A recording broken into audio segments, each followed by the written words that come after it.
Pedro Castillo habría ganado la presidencia del Perú de manera fraudulenta. Así lo denunció uno de sus ex empleados.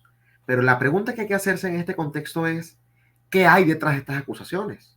Comenzamos.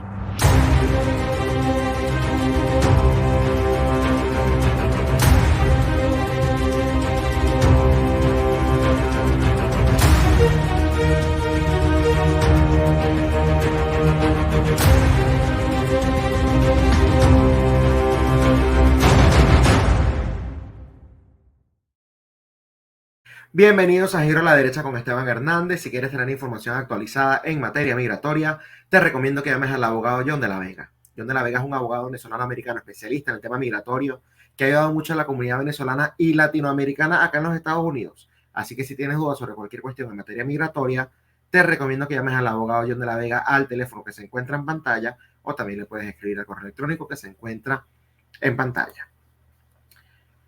Hace ya algunas semanas, ¿no? Específicamente el 28 de mayo de este año, por supuesto, yo le dediqué un espacio a Perú, que es un país del cual no hablo casi, y el video, por cierto, se tituló de la siguiente manera: ¿tiene arreglo la crisis política de Perú?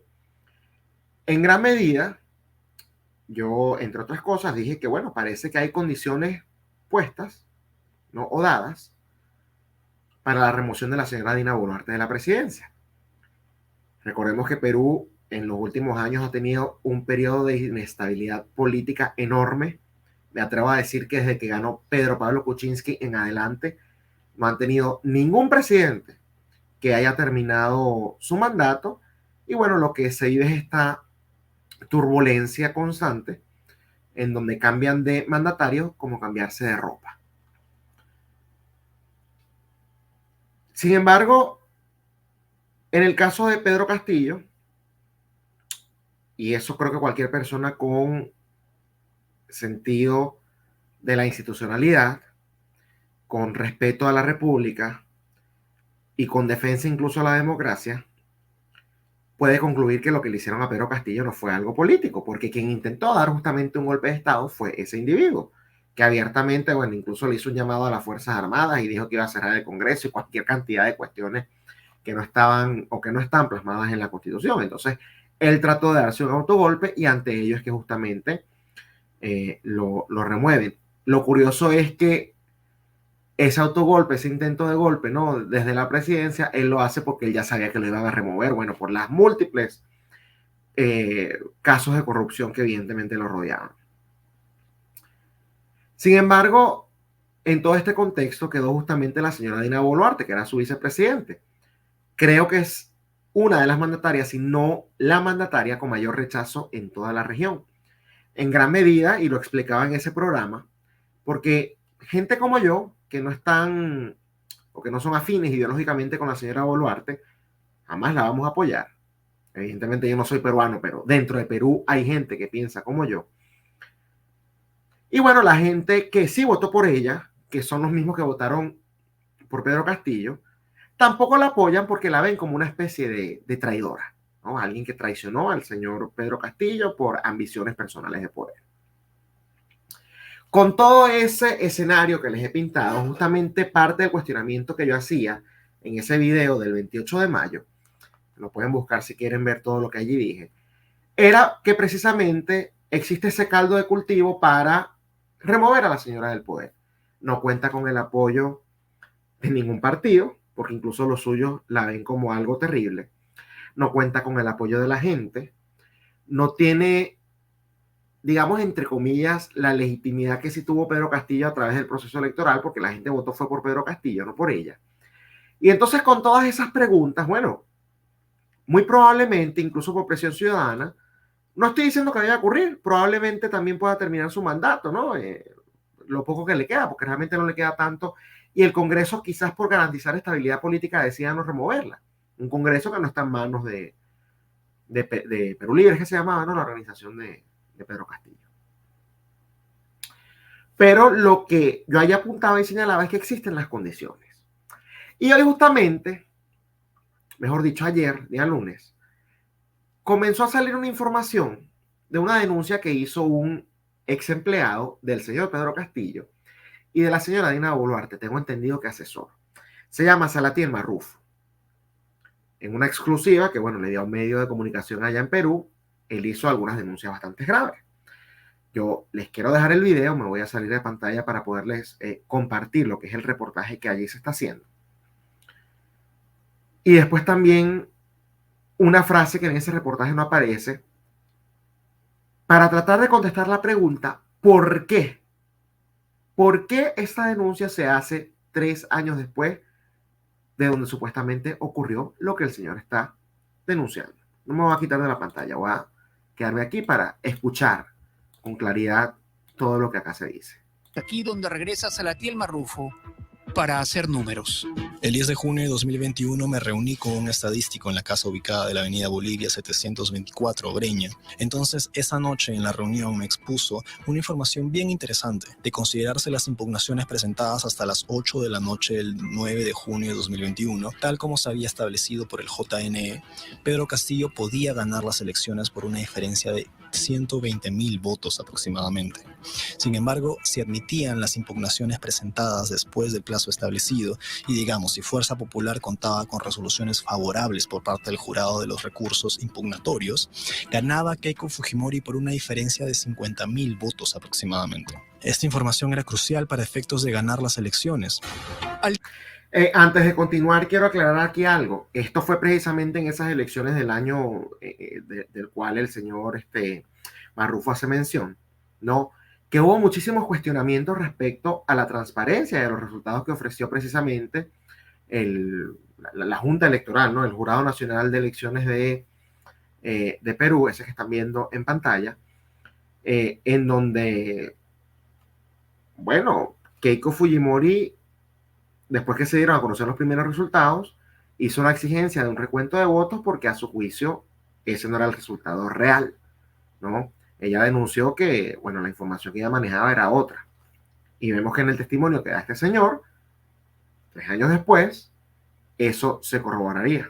El día siguiente, el 11 de junio, el máximo ente electoral había aprobado por unanimidad extender de manera excepcional el plazo para la presentación de solicitudes de nulidad de actas hasta las 8 de la noche de ese mismo día, el 11 de junio de 2021. Esto es importante porque esa primera parte del reportaje, ¿no? En donde este señor habla de las fechas, dice que justamente si le extienden el plazo de aceptación de lo que eran las impugnaciones, ¿no? Keiko y el equipo de su partido, me recuerdo claramente, nosotros le hicimos bastante cobertura a este proceso, estaban como que seguían mandando actas que a su juicio deben ser impugnadas porque, bueno, vieron algún tipo de irregularidades en ellas. Lo que dice el señor Marrufo es que justamente si se le permitía solamente lo que habían logrado meter hasta el 9 de junio, Pedro Castillo ganaba. Pero si se les daba una exención, iba a ganar era Keiko Fujimori. Sin embargo, el 11 de junio de 2021, el pleno del JNE, integrado por Jorge Salas Arenas, Jovian Sangina Salazar, Jorge Rodríguez Vélez y Luis Arce Córdoba, habían ampliado hasta las 20 horas de ese día el plazo para presentar nulidades, pese a que el plazo oficial venció el miércoles 9 de junio de 2021, lo que motivó una reunión de emergencia. Estuvo presente Pedro Castillo, Alejandro Sánchez, Nenil Medina, Dina Boluarte y mi persona, siendo que mi persona informó que al ampliar el plazo para presentar nulidades hasta el 11 de junio, perjudicaba a Perú Libre y favorecía a Fuerza Popular, por lo que Pedro Castillo reclamó a Alejandro Sánchez y a Nenil Medina, ya que ellos habían asegurado los votos a favor de los miembros del JNE, y fue en ese momento en que Alejandro Sánchez informó que tenía asegurado el voto de Jorge Rodríguez Vélez, miembro del JNE, que había llegado a través de Richard Acuña Núñez, hijo de César Acuña, quien estaba apoyando para que no ganara Keiko Fujimori. Debo precisar que Alejandro... Me recuerdo y se recordarán mucho mejor los peruanos de esa inconsistencia, porque salen a decir una cuestión un día, justamente que daban extensiones para el 11 de junio, y después recularon ante esa decisión. Creo que también lo tocan en el mismo reportaje, pero me parece interesante recordarlo en caso de que no lo cubran, porque o sea, públicamente salió uno de los magistrados de este Jurado Nacional de Elecciones, ¿no?, a decir una cuestión para luego entonces cambiar la decisión que habían tomado de manera unánime. Pedro Sánchez me llama por WhatsApp a las 3 o 4 de la tarde para comentarme que ya todo se había coordinado y que el acuerdo se dejaría sin efecto por mayoría. Con eso demostraba que los amigos estaban ayudando. Hemos decidido dejar sin efecto el acuerdo extensivo, por lo que esos plazos vencieron el día miércoles 9 a las 20 horas. Ahí ven justamente la incoherencia de la que les estaba hablando. A las 11 de la mañana toma una decisión por unanimidad de ampliar el horario para recibir más nulidades. Pero luego, sorprendentemente, el jurado cambia de decisión. ¿A qué jurado hay que creerle? ¿Al de la mañana o al de la tarde? Ese último cuestionamiento me parece la verdad bastante lógico, porque no tiene sentido que te den una decisión el mismo día y ese mismo día ellos mismos se contradigan y es una decisión que valga la redundancia, que contradice la decisión que dieron en la mañana. O sea, una cuestión que evidentemente cualquier persona no fanatizada y que pueda analizar los hechos de manera, no digamos objetiva, pero por lo menos si haciendo uso de algo de raciocinio, se daría cuenta que eso evidentemente, si no es fraudulento, por lo menos es algo turbio. Quiero mostrarles además la frase una de las frases, ¿no?, de este señor en este testimonio, que me llamó la atención y dice lo siguiente: vengo a decir la verdad. He sido parte de actos de corrupción de los cuales me avergüenzo. Estas fueron las palabras que dieron inicio a una serie de revelaciones que involucran a altos funcionarios y políticos peruanos en una supuesta trama para influir en los resultados electorales. Entre los implicados menciona a Dina Boluarte, hoy presidenta de la República, señalándola como coordinadora de un acercamiento ilegal con el Jurado Nacional Electoral. La gran pregunta que les hacía al principio del programa, y que creo que ustedes, sobre todo la gente que ha vivido esto en carne propia, me refiero a los peruanos, pueden contestar mejor que yo o que cualquier otro, es ¿por qué ahora? A mí me parece, por cierto, además tomando en cuenta que esto fue un tema que cuando se estaba desarrollando fue ignorado por los medios de comunicación. Todos desestimaron la existencia de un posible fraude. No cuestionaron ese cambiazo de esa decisión que tomó el Jurado Nacional de Elecciones, ¿no?, de Perú.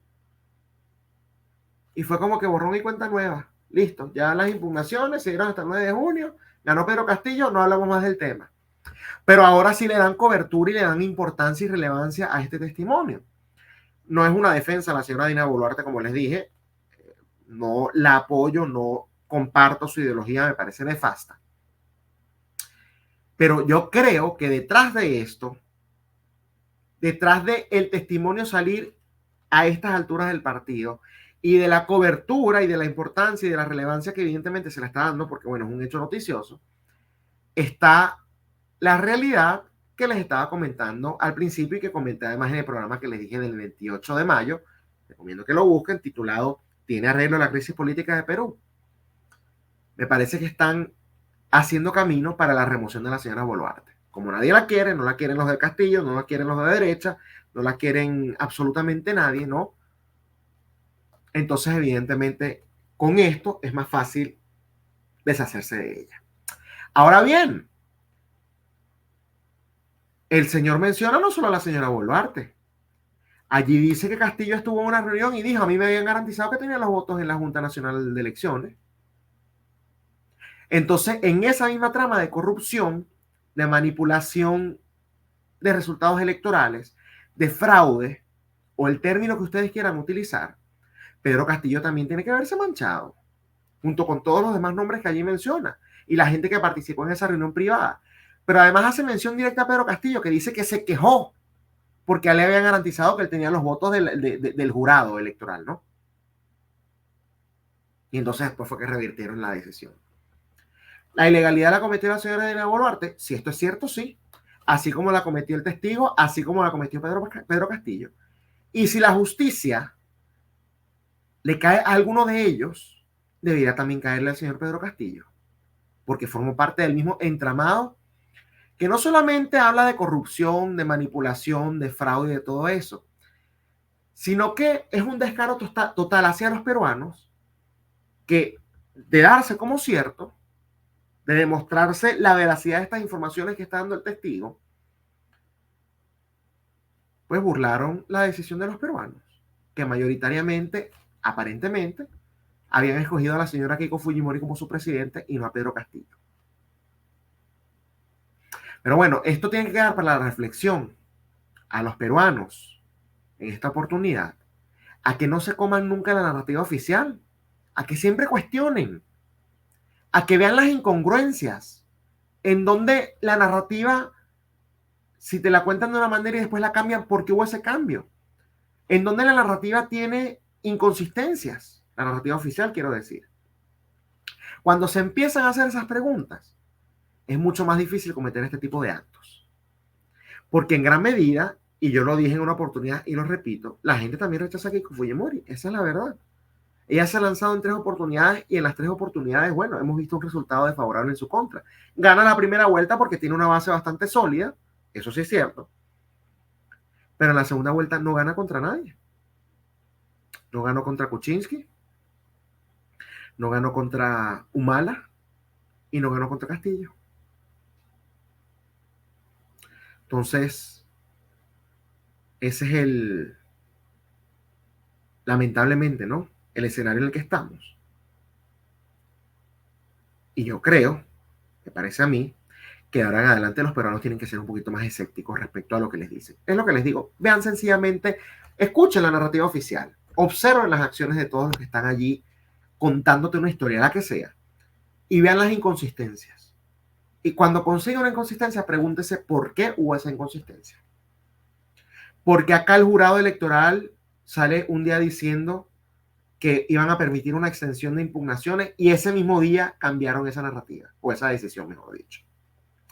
Ese tipo de cuestiones nos puede ayudar en un futuro porque si hicieron esto, ¿qué evita que no lo hayan hecho antes o que lo vayan a hacer en un futuro? Ahora la presión la presión ciudadana por parte de los peruanos, bueno, es buscar mecanismos que les garanticen procesos realmente limpios, en donde el resultado no dependa de una extensión o no de un proceso de impugnaciones a las boletas electorales. Les recuerdo a nuestra audiencia que si quieren estar bien informados, la mejor manera de hacerlo es suscribiéndose a nuestro canal de Telegram Contrapoder News. Se bajan la aplicación, colocan en la barra de búsqueda Contrapoder News. Acá tiene cómo se escribe, le da clic al canal, clic a suscribirse y a partir de ese momento comienza a recibir las noticias como un mensaje directo para que esté siempre informado. También los invito a que nos sigan en nuestra cuenta de Twitter, @Contrapoder30, la de Instagram, @Contrapoder 3.0 y por supuesto que se suscriban acá al canal de YouTube, que además de suscribirse, activen la campanita, que le den like al video, comenten también, pero lo más importante de todo es que lo compartan este y el demás contenido del canal con sus familiares y amigos, porque de esta manera ellos también pueden estar bien informados. Y recuerden que una persona bien informada es un voto menos para la izquierda. Esto ha sido todo por hoy en Giro a la Derecha con Esteban Hernández, pero nos vemos nuevamente el día jueves por esta misma plataforma que es Contrapoder 3.0, el canal de la derecha en YouTube. Hasta el jueves.